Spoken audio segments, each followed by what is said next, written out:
Hi guys, so for today's video ay gagawa ulit tayo ng kahoy kasi may order ulit. Meron na naman tayong wood project, so let's go. Umpisa. Gaya ng dati, kakat na naman natin itong palutsina ng ganito ka size. So let's go, kato lang muna. So lalagay ito. Nilalagyan ko nito kasi nga baka mga kagaya nyo, no? Tamaan yung kamay ko. Lalagay. Tapos nandang yung magkaroon lang siya ng marka.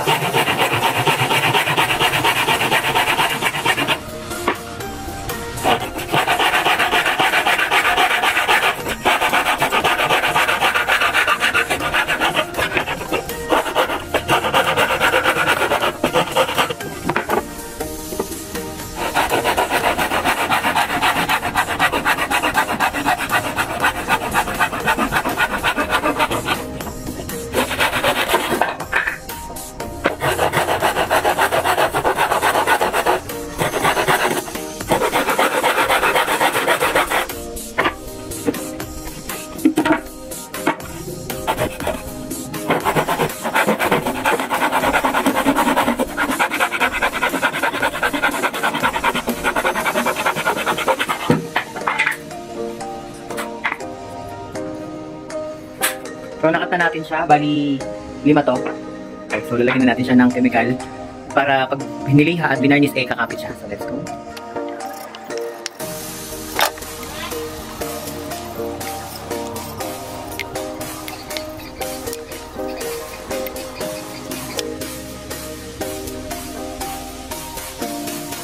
Tapos na tayo, bali papatuyuin muna natin to bago i-sandpaper o lihain. So let's go.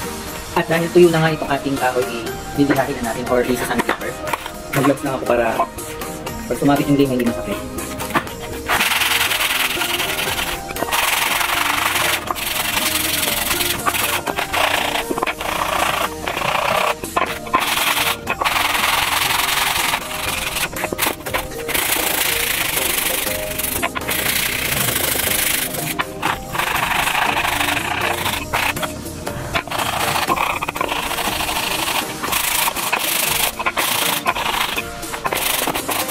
So, tapos na tayo sa time lapse muna natin kasi medyo matagal talaga.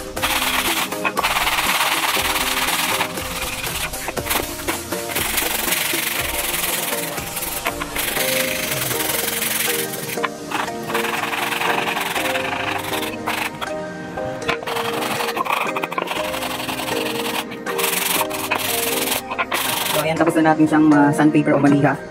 Lagyan na natin siya ng varnish. Yan ang ano, pero gas-gas niya. Hindi lang naman yung tumamay. So, okay lang. So, lalagyan na natin siya ng varnish. So, para kumintab siya, lalagyan na natin siya ng varnish.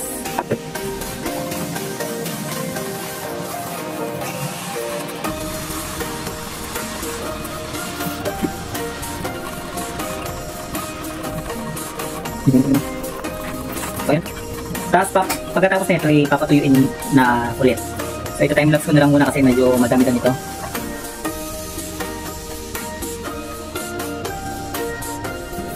So, tapos na tayo mag-varnish.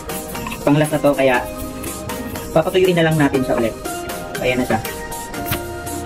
Ayan, makintab-kintab na siya kasi may varnish na siya at makinis na siya. Patutuyuin lang muna.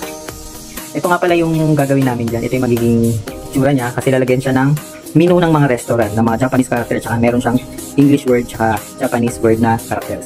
Ito siya, guys.